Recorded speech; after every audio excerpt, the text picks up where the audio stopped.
Hoje, cada vez mais, está difícil de ter profissionais, porque todos são idosos. Não existe mais uma escola de relojoeiro. Hoje, as escolas são para relógios eletrônicos a quartos. Então, hoje, ninguém tem vontade de ser relojoeiro, porque você não tem volume de produção. Então, cada vez mais está difícil do cliente que tem um relógio encontrar alguém que o atenda, assim como a gente de ir atrás do mercado para dizer, olha, nós estamos aqui, eu existo, traga o seu relógio para eu consertar. Muita gente que nos procura porque já tem isso na família há muitos anos. O pai tinha, o avô tinha, tá? Então ele está continuando, mantendo o relógio funcionando. E a gente faz bastante propaganda na internet, no jornal, na Veja, como aconteceu recentemente. E isso traz gente do Brasil inteiro querendo preservar um bem de família. Tá? Hoje, eu digo sempre que a gente não conserta o relógio, a gente conserta uma peça de família. Tá? Então, isso aqui não tem um valor comercial simplesmente, tem um valor afetivo muito grande.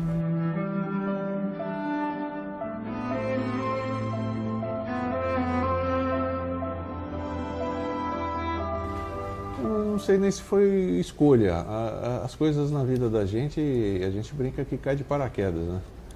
Eu, há 20 e poucos anos atrás, estava desempregado e meu sogro estava doente, precisava fazer uma cirurgia, precisava se afastar daqui e não tinha quem ficasse aqui para tomar conta da empresa. Aí eu vim para cá para ficar 6 meses. Eu estou há 27 anos. Nós começamos em casa, manuseando os relógios de família. E aí criou-se o gosto, o prazer em mexer com relógios. Na minha família nós temos relógios desde 1878 e esse relógio está conosco até hoje e sempre precisando de manutenção. Então desde criança a gente fuçava até aprender a lidar com o relógio. Para quem quer começar, é aquilo que eu falei para você, você tem que ter aptidão manual, ter paciência, gostar da coisa, né? E normalmente as pessoas começam como hobby. Então a pessoa tem um relógio em casa, começa a fuçar, e aí vai se desenvolvendo, entendeu? Agora, fazer disso uma profissão é bastante difícil, porque o mercado é muito restrito.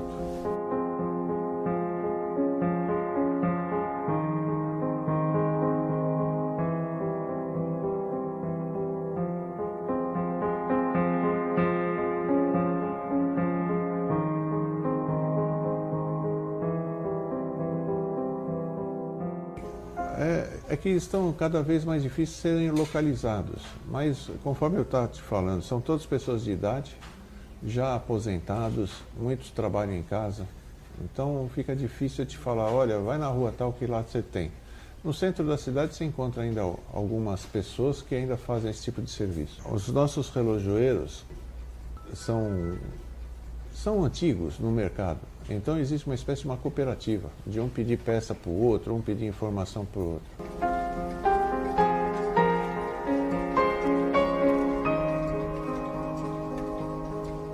Bom, eu escolhi de profissão, eu sou engenheiro mecânico voltado ao mundo automobilístico. Eu sempre gostei de mexer com motores, com máquinas, então acho que estaria nesse ramo ainda de automóvel. Vai ficar cada vez mais difícil. As pessoas vão ter que, quem gosta, quem quiser preservar, procurar muito ou então se dedicar a aprender a mexer para consertar. Porque precisa de aptidão, precisa de força de vontade, entendeu? E para uma profissão que a rentabilidade não tem um salário, entendeu? Se você tiver sorte, tiver uma oficina boa, mas não tem um padrão, entendeu? Viver de hobby, no Brasil principalmente, onde muito poucas pessoas dão valor à cultura, valor às coisas do passado, entendeu? É difícil. É um dinossauro, fadado à extinção. A profissão é muito bonita, mas beleza não enche barriga. Então, cada vez mais vai ser difícil encontrar alguém que mexa com isso.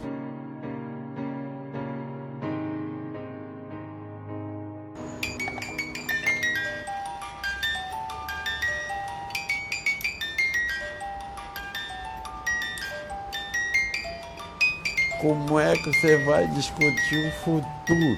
Fala para mim. É uma profissão que, se fosse um bom ramo, não estaria acabando, tá certo? O máximo que se pode se dar, aí mais ou menos uns 5 anos é muito. Muito. Só vai ficar aqueles que vai ficar fazendo concertinho para loja, sabe, aquela coisa toda, porque não tem mais, quase não tem mais, né?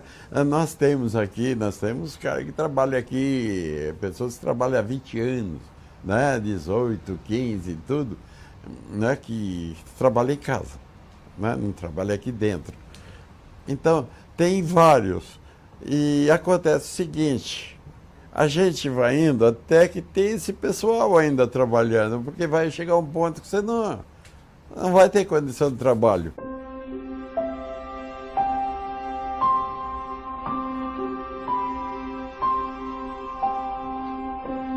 Numa cidade pequena que nem era lá 13, 14 mil habitantes, o sujeito é alfaiate, mecânico, o pedreiro, o marceneiro, qualquer outro tipo, só tinha que aprender profissões.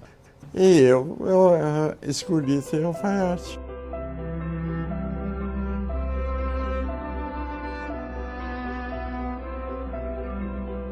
Eu tenho 70 anos, eu comecei com 10. Eu tenho 60 anos de profissão. Porque o alfaiate também não pode ser novo. Você sabe disso? Muito novo, ele não sabe trabalhar ainda. Ele vai começar a ficar bom depois de 45 anos, 50 anos, 60 anos. Acontece o seguinte, verdadeiramente não tem professores para ensinar, entendeu? Verdadeiramente está aí, né? E outra, quem está ensinando, não está ensinando para o alfaiate, para ser alfaiate. Está ensinando para trabalhar numa fábrica e tal. Porque o alfaiate precisa trabalhar na mão, trabalhar com a mão.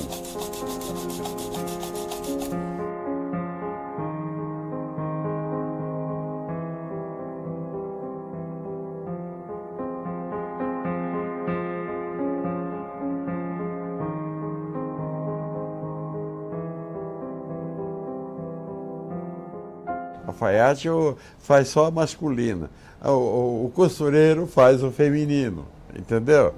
Porque mão de obra é completamente diferente. Você não vai ter mão de obra para uma coisa e mão de obra para outra. Por exemplo, não tem mão de obra para se fazer roupa feminina e a masculina, porque a masculina é uma mão de obra pesada.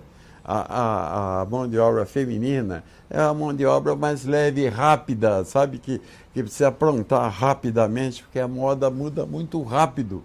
A gente começa 30, 40, 50, 60 roupas e vai indo porque ele para a prova.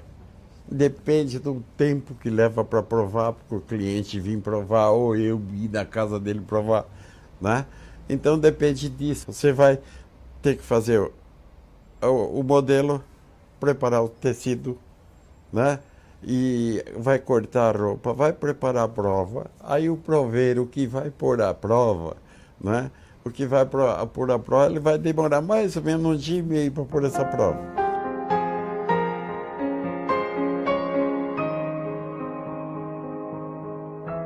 Cliente ia ter de monte, entendeu? Mas não tinha quem ia fazer o serviço. Olha, se você soubesse o que é ruim você não ter pessoa para fazer, a pressão que você sofre de manhã à noite. Se você chegar aqui no meio de semana, você fica louco, sabe? É um que liga de lá, outro que liga de cá. É minha roupa, isso, aquilo, tal, aquela coisa toda, sabe? E você não tem nem mais desculpa para dar para o cliente. Você tem que chegar e falar assim, olha, meu, eu estou sem mão de obra para te fazer o serviço agora, precisa esperar um pouco. Aqui, se eu ficar doente, tem que fechar a fataria. Entendeu? Com tudo o pessoal que eu tenho.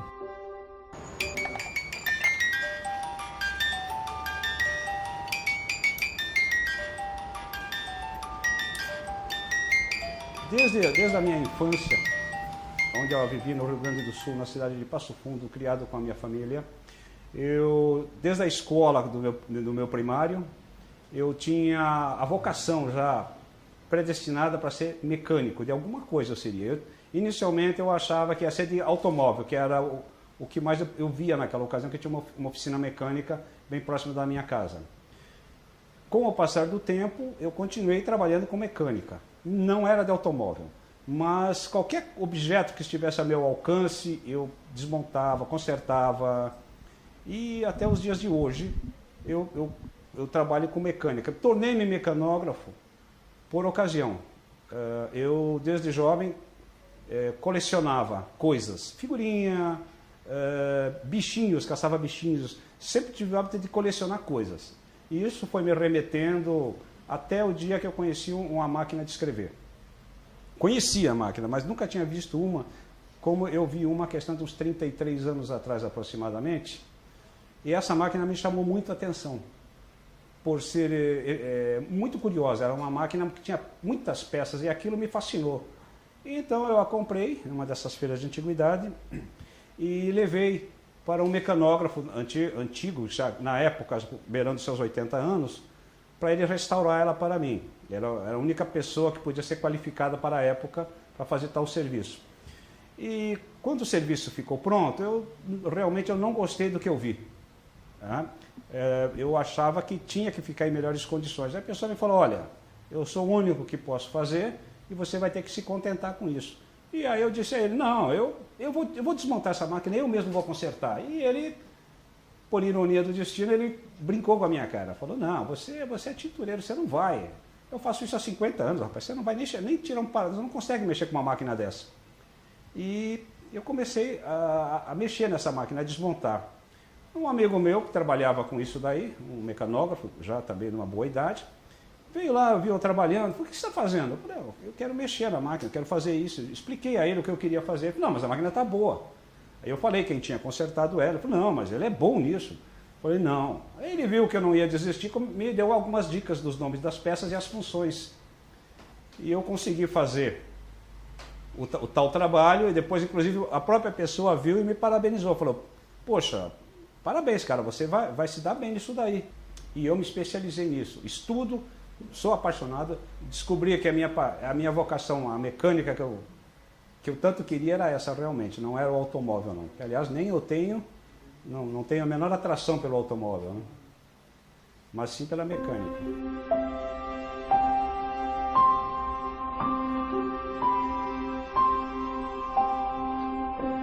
Então você tem a máquina de escrever, que é a minha especialidade, da pré-história, proto-história, ao uso prático. Então eu tenho literatura nesse campo, né, tenho essa sala cultural que eu montei, contando toda essa trajetória, envolvendo a evolução da mecânica, da máquina de escrever em si, né, e os bens que ela trouxe para a sociedade, especialmente colocando a mulher no mercado de trabalho que até então não existia para ela, que eram os escritórios, as repartições públicas, e o homem era o escrevente. As máquinas que eu trabalho, basicamente, são peças de estimação. Eu restauro, conserto máquinas para firmas. Tem muitas firmas que ainda as usam em determinadas funções. Não totalmente, mas há muitas firmas que ainda fazem. Naquela época, não era diferente. Você tem uma máquina, era do meu pai, da minha mãe, do meu avô, era da minha empresa quando eu comecei. De alguma forma você está ligado a ela afetivamente. Há pouco tempo me apareceu um jovem aqui, tem uns 12 anos eu acredito, 12 anos.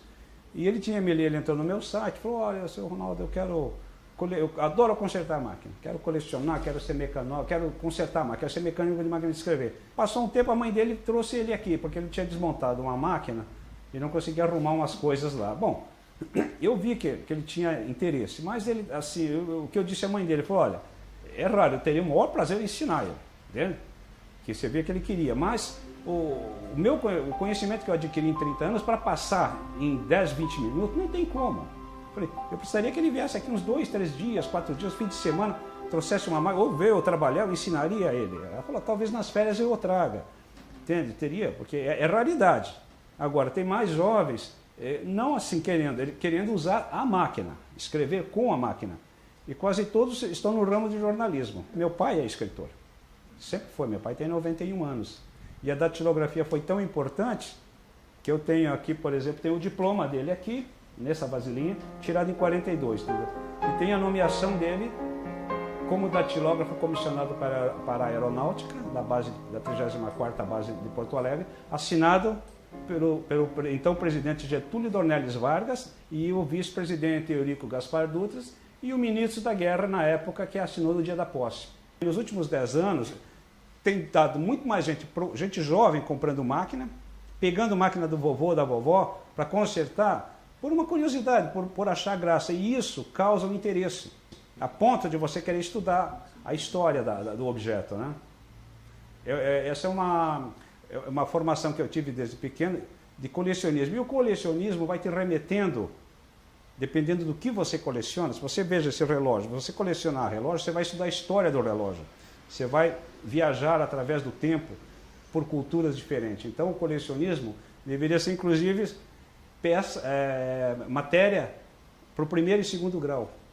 Porque a criança estuda pelo prazer. Quando você é obrigado a fazer uma coisa, você faz contra a sua vontade. Mas se você coleciona alguma coisa que te dá prazer, e você vai estudar a história dela, não precisa ninguém mandar. E estudando a história do carrinho, da bicicleta, de qualquer coisa, você está tendo cultura, vai te remeter a museus, você vai conhecer colecionadores, você vai enriquecer a sua vida. Né? E isso que seria bacana. Isso me salvou a minha vida, porque eu fiquei muito tempo sozinho. Então eu falo assim para as pessoas, olha, às vezes você não valoriza o que era do seu pai, da sua mãe, seja lá o que for, um móvel, guarde. Se você puder, guarde, não jogue fora, não venda por qualquer... dá 50 reais, leva essa cadeira. Aí um dia você vê uma cadeira daquela bonita num filme, numa loja, fala, puxa, a cadeira da minha mãe tinha uma igualzinha dessa lá em casa, onde é que está? Você não lembra que você vendeu? Ou eu dei, joguei fora, foi pro ferro velho, estava aí encostado essa porcaria. Então guarde, porque quem não tem história, não tem futuro.